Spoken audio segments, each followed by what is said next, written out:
Hey there, and welcome. So today, we're going to get into something that I think is super universal. It's all about that gap. You know, the one between knowing what's right and actually doing it. And where did we get this idea? Well, it's from a pretty fascinating source, a local church sermon that really digs into the high price we pay for just hesitating. I mean, have you ever been there? You totally know the right thing to do, but for some reason, you just don't. You hesitate. It's a feeling we've all had, right? You see the problem, you even know the solution, but something just holds you back. So that's what we're going to unpack. What is actually going on in that moment of inaction? And this is where it gets really interesting. The sermon takes this massive, kind of philosophical idea and brings it right down to earth with a super simple analogy: doing the dishes. Think about it. If you see a sink full of dirty dishes at home, do you really need someone to tell you to wash them? Of course not. You know it's the right thing to do. And if you don't do it, well, the sermon says the choice not to act, that's the issue. The point is, you don't have to wait for some big sign from the universe. You already know what needs to be done. Okay, so let's dig into that, because this isn't just about dirty dishes, obviously. The sermon takes this simple idea of hesitating and shows how it's actually something much, much bigger. We're talking about an issue with real, tangible consequences that affect not just you, but everyone around you. And this is the heart of it, right? The sermon calls out this thing we all do. We make excuses.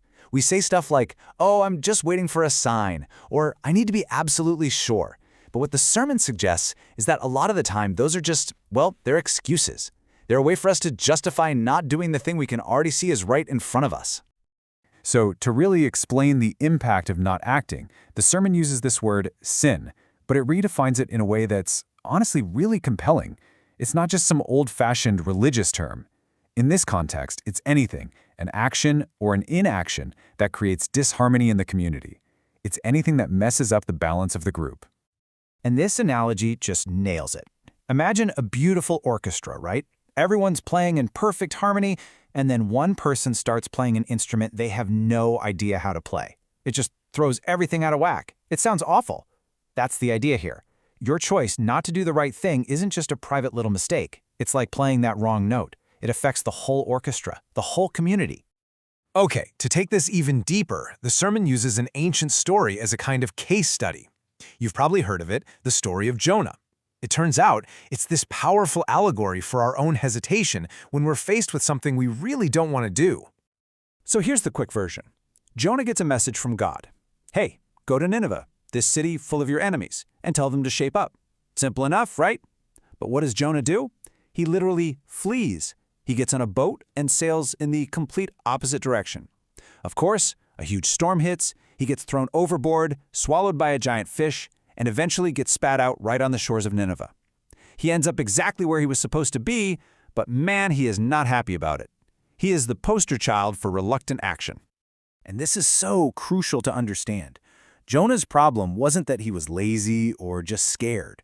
No, his hesitation was a very active choice, and it was fueled by straight-up prejudice. He hated the people of Nineveh. He didn't want to give them a chance to change. He actually wanted to see them punished. He wanted a front-row seat to their destruction. Okay, so if the big problem is our own reluctance to do what's right, a reluctance that's often fueled by our own biases and excuses, then what's the solution? Well, the sermon proposes something that's incredibly powerful, and for a guy like Jonah, it would have been absolutely infuriating. And that solution is grace. Now, this is the idea that completely flips the script.